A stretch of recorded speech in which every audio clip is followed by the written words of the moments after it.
India is facing weather disruptions on an unprecedented scale. Climate change is causing extreme weather conditions.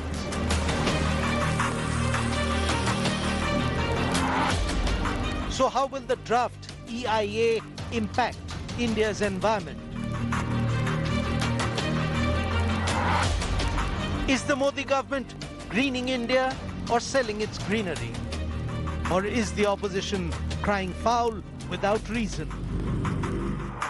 EIA notification is part of this ease of business doing mindset, which looks at environmental laws and regulations as a burden. Sustainable development through environment protection and growth, both together, not one versus another.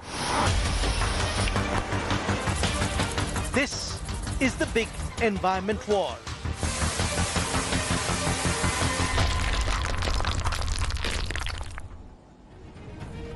That's right, the big environment war. Hello and welcome. You're watching News Unlocked, the show that takes you beyond the headlines to the real issues that matter, the issues that perhaps you will not get on primetime television. We are determined on the News Unlocked to replace noise with real news. Today we train our lenses on an issue that should concern each and every one of us, particularly the future of our children, the future of this country's environment. Remember, we are in the midst of massive climate change. We are in the midst of battles that are going on to save the environment. At a moment like this, the draft Environment Impact Assessment Notification 2020 is being seen as a major piece of policy that will shape the future of our environment. It's a policy that aims to red flag potentially dangerous aspects of any large project proposal, be it mining projects, roadways, hydroelectricity, manufacturing, or city redevelopment projects. The EIA is supposed to assess the damaging impact on the environment before it grants any clearances.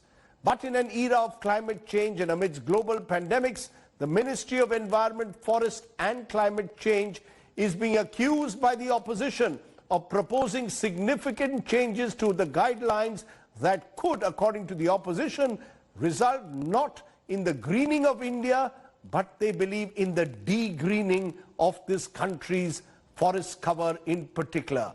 Today was the last day for public consultation on this policy. The ministry claims to have received thousands of objections, comments and suggestions. So what does this draft EIA 2020 propose? Why is it such a big story? Why have environmentalists and citizen groups come together to oppose some of the changes? And why is the government holding firm? Why is this a story that you must know more about? Let's take a look at the draft Environment Impact Assessment Notification debate first. Take a look.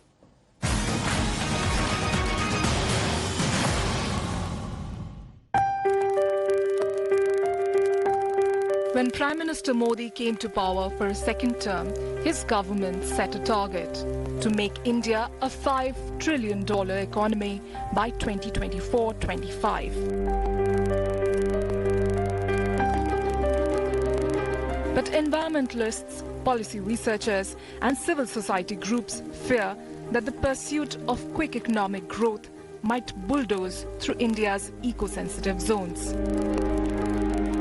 The draft Environment Impact Assessment Notification 2020 by the Ministry of Environment, Forest and Climate Change has proposed multiple changes to the existing guidelines. Among the major departures from existing regulations is the removal of several activities from the purview of public consultation. A list of projects have been exempted from the requirement of an EIA. These include offshore and onshore oil, gas and shale exploration, hydroelectric projects, irrigation projects, MSMEs, and all inland waterway projects. Also, coal and non-coal mineral prospecting and solar projects do not need prior environmental clearance or permission in the new scheme. The draft EIA also provides for post facto approvals. Critics now fear the centre has watered down environmental safeguards in a bid to help ease of doing business. Environmental approvals are not the only way there is ease of doing business that takes place. Now, even if for a second you think that quick approvals will ensure projects will be up and running, but the fact is social conflicts or ecological conflicts around the business at a later stage, just because you've had a blind eye to it earlier on, is not good for business. It is not ease of doing business. So actually, ease of doing business also needs to be seen in a much more broader, holistic manner, and only then progress and take some of these approvals. In many areas, mining has been allowed. In fact, very interestingly, mining was supposed to be only for, those licenses were only supposed to be for 30 years, and the current draft actually says that mining can continue in many areas, or the license can continue for almost 50 years. Similarly, there are many construction activities and many so-called development activities that's actually been allowed in ecologically sensitive areas and in close proximity of protected forest and national forest. Earlier, the limit was 10-kilometer boundary, and now that's been reduced to 5-kilometer. India in the last 6 years, since July 2014, has approved over 270 projects in and around its most protected environments, including biodiversity hotspots and national parks. And some aspects of the government's new proposal have raised massive objections, like projects functioning without environment clearances to apply for it after the project begins. The manner in which this EIA notification is dealing with post facto approvals, even though it claims that it's based on prior court orders or prior administrative practice, is fundamentally flawed. It gives every project proponent that is violating the opportunity to actually come to the ministry and say, okay, I for whatever reason I have not complied with the law. So this is I can pay a fee or come up with a remedial plan and actually get regularized. Now I say this because a violation is not just about the law. A violation has serious ground level impacts, for people, for the ecology. The areas that are likely to be most impacted if the EI 2020 comes through are the areas where these projects can be located. So it's basically forest regions, coasts and rivers, and specifically the Himalayan region. And these are all actually already facing massive transformative changes because of climate change. And so these projects, if they're located in these areas, are likely to cause an additional layer of risk. Experts now warn that such interference not only imperils ecosystems but also endangers public health, setting a dangerous precedent in an era of climate change.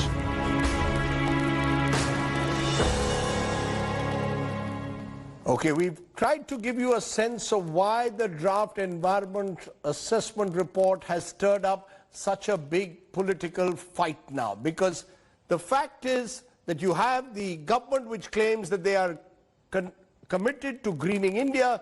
The opposition says that the government is going to sell India's green cover. To put the things in perspective, to understand both sides of the argument, I spoke to both Prakash Javadekar, the Environment Minister, and one of his predecessors, and Congress MP Jayaram Ramesh. The first question was the central allegation that the draft Environment Impact Assessment Notification 2020 is pro-industry, anti-people and anti-environment. How does the Environment Minister defend it? Listen to him and then listen to Jayaram Ramesh. Our policy is to ensure sustainable development through environment protection and growth, both together, not one versus another. Second, more importantly, I have responded to Jayaram Ramesh point by point, but more importantly, today only, the last day of public consultation has ended. That means we have received thousands of suggestions and objections, and we will take note of all that. we have not declared the final notification now. It was a draft on which we have asked comments and public consultation, which UPA never did. UPA gave post facto clearances, post facto sanctions through office memorandum, which was struck down by NGT, and that was their and without public consultation. That was their methodology. Now we have done enough public consultation. For 5 months the consultation was on, and thousands of people have suggested, so we'll definitely consider the suggestions and make necessary changes. And the fact of the matter is, this draft EIA notification is not a one-shot phenomenon. We have seen in the last couple of years how the government has systematically tried to destroy the National Green Tribunal, how the government has weakened environment laws relating to pollution control in thermal power plants. They have diluted coastal zone regulations. So this draft EIA notification is part of this ease of business doing mindset, which looks at environmental laws and regulations as a burden and not as a societal obligation to be fulfilled. Now, one of the most contentious issues at the moment is the manner in which this draft proposes post facto environmental clearances. What does that mean? If you have an ongoing project and the project has not got its environmental clearances, it can still be allowed to proceed. That's what the opposition claims. They claim that the draft aims to legalize all such projects which perhaps have not had the necessary environmental clearances. The scheme that is proposed could turn this from being into a permanent manner in which clearances are given. That's what the draft seems to say. Why is this such a contentious issue? Why could post facto clearances mean that many illegal projects get clearances? Listen in what the opposition has to say, and then listen in to the government's response. Jayaram Ramesh, Prakash Javadekar. This post facto approval is a bizarre notion. And I can tell you there were no post facto approvals when I was the minister. This is, whether it's post facto approvals, whether it is the dilution of the role of public hearings, whether it is automatic expansion, automatic approval for expansion projects, whether it is absolving or completely negating or completely removing the need for an impact assessment for a large scale of projects. These are all new phenomena. I mean, this is not a Congress versus NDA issue. This is an issue of environmental laws. This is not Jayaram Ramesh, Prakash Javadekar issue. This is not Congress issue, BJP issue. This is the people's issue. Environment affects public health. And is this the time? At the time when we are facing such an extraordinary public health crisis, you are coming up with a draft EIA notification which completely weakens all environmental law. Let me tell you, you have to take a call whether you want to keep somebody who has built something outside the law to remain outside the law always, or to bring them to book, bring them in the regulatory regime. That is the choice. And UPA did the same through office memorandum. Office memorandum also draws its power from Environment Impact Assessment Rules 2006. So this was drawn without public consultation. We have done public consultation, and we will give the final picture through our notification. So this is more serious effort, not a casual thing what UPA did. The other question I pose is the next big issue which the EIA project considers. The fact is that the opposition and environmentalists claim that the present draft notification exempts several projects from public consultation. This includes all the B2 projects such as irrigation, production of halogens, chemical fertilizers, elevated road flyovers, highways or expressways, and in particular any project that is described as strategic. What is the response to this allegation? Listen in to Mr. Javadekar, who is this draft for? Is it for the people or is it for the project proponents? This is what Prakash Javadekar had to say. UPA during their regime has created a B2 category in which the industries covered in B2 activities, B2 category, were not required public consultation. There was no public hearing for those projects. What we are doing is only public importance projects like roads, transmission lines, and many things which are absolutely essential, and we are not doing away with public consultation in every case. On the other hand, we want to just restrict it to 20 days from 30 days, but that is also meaningless because after all, public hearing happens in one day at any given time, at any given place, or for any one project, it is only one day affair. And therefore, even if we maintain 30 days, there is no issue. Let him call an environmental group. Let him open up the discussion process. Let him go around the country and talk to people. Get feedback. I'm sure he will find people who will support him in the notification. There will be people who will oppose him in the notification. Let him take a decision finally on this. It's not a personalized individual issue. Had I not intervened, they would have got this notification through during this lockdown period.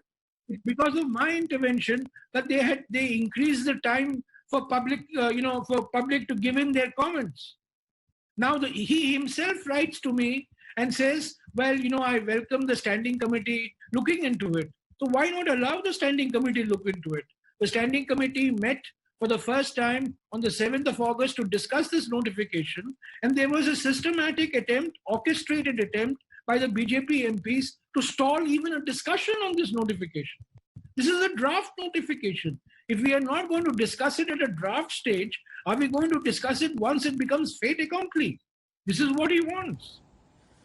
Now, one of the reasons for the backdrop to this entire controversy is the fact that the Ministry of Environment has approved 2,256 out of 2,592 proposals in the last 6 years. Crucially, 270 projects are located in and around biodiversity hotspots and national parks across the country. The opposition says it fears that due diligence is not going into giving out environmental clearances. Listen in first here to Mr. Prakash Javadekar, the Environment Minister again. Clearances are given properly with considering all aspects, and if it conveys something about national wildlife, then the NBWL meeting happens separately, wildlife board meeting happens separately, and it takes cognizance of all wildlife related factors also into consideration, and then only we give. And for the figures, let me tell you, if we have sanctioned 2,200 projects in 5 years, UPA has given more permissions. Only in 2009 they gave 700 plus permissions. So everybody, because they have also, what is the difference? They gave it by withholding the files for 640 days. For what? That was the corruption. And here we are clearing it within 100 days and without corruption. The job of the Environment Minister is not the Minister for Environmental Clearances. He is the Minister for upholding, enforcing environmental laws, enforcing environmental standards, implementing environmental regulations. So let's not hijack or divert this issue into the clearance issue. The issue really is, you have an EIA notification today which substantially, significantly weakens the environmental regulatory process. And I have given concrete examples, 5 concrete provisions in the notification which completely negate the Environment Protection Act. And the minister accuses me of misrepresenting, but the fact of the matter is, he is misrepresenting. I don't want to personalize it. As I said, this is an issue which affects people's lives. This is an issue which affects people's health. And please look at it that way. What, therefore, really are the most worrying aspects, therefore, of the draft EIA according to the opposition? Remember, this is a draft that could dramatically change, perhaps, the entire relationship of those who live in the areas that are really affected by these massive projects, mining projects, highway projects that cut through wildlife parks.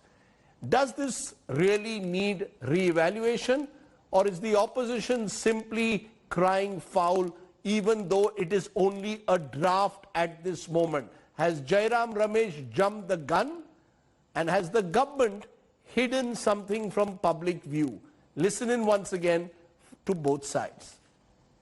There are many concerns that have been raised by various people which have gone to the ministry. I'm sure Mr. Javadekar will look at those and give it due consideration. I have highlighted 5 specific concerns. This post facto, the post facto approval provision, this provision for automatic clearance for expansion projects, the substantial dilution of the role of public hearing, the removal of the environmental impact assessment for a large number of projects, and in fact, the emasculation of the role of the state government and taking on the responsibility on the part of the center to even designate state-level environmental impact assessment authority.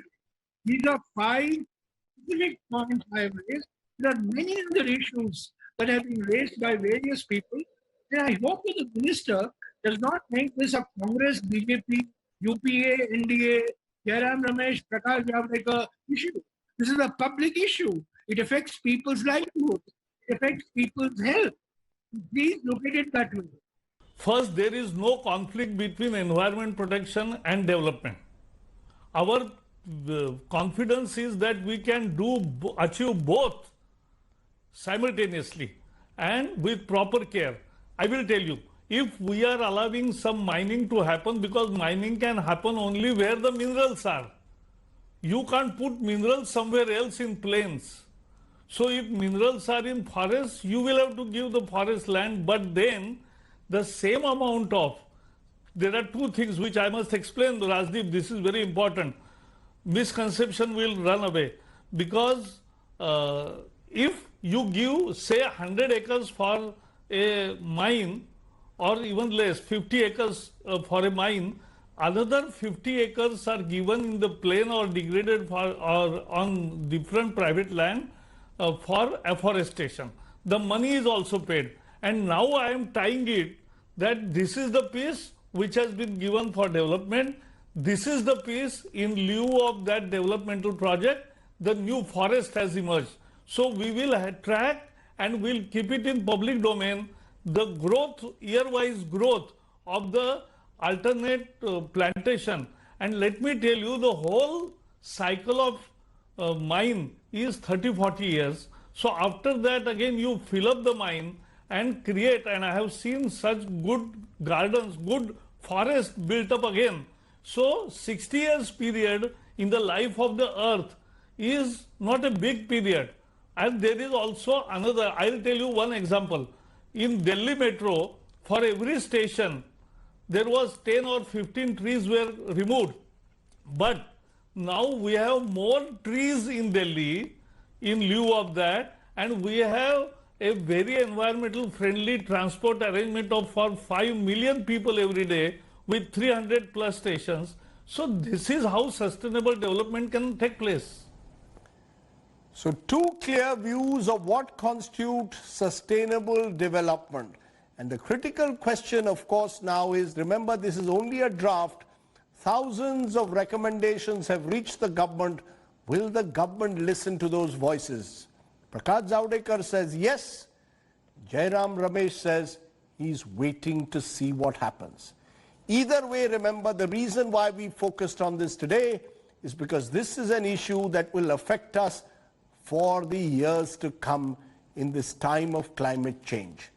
Today on the News Unlocked, I want to leave you with the worrying aspects of the proposals. One of the biggest ones will remain public participation. Will there be enough public participation in a manner that ensures that this is truly a democratic legislation? Remember, you and I, the people of this country, must have a say on our environment. Will the draft ensure that that happens? That's what environment policy experts are worried about.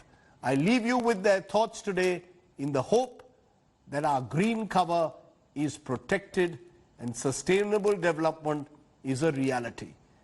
Thanks for watching. Bye for now. This is the News Unlocked. If you see it in the light of some of the new announcements with the mineral laws or the coal auctions that have been raised, or the push for certain kinds of highway projects in the most remotest and ecological parts, whether it's in the northeast or in the Western Ghats, in coastal areas, makes all of these new greenfield areas much more vulnerable, because it's bringing certain kinds of projects with lesser scrutiny, lesser regulatory oversight in greenfield, in newer areas. We should look at the draft EIA 2020 as one of the pieces in the sweeping set of reforms that the government has intended to bring about in environmental laws right from the beginning. The only reason, though, that many of the other laws that have been amended or changed has not got the kind of public attention that the EIA notification, that the EIA draft 2020 has got, is because EIA is one of the most socialized legislations. It has been used by a large number of people at public hearings, and so that is why it's a familiar legislation, and therefore people would like to engage with the government on what this law actually says.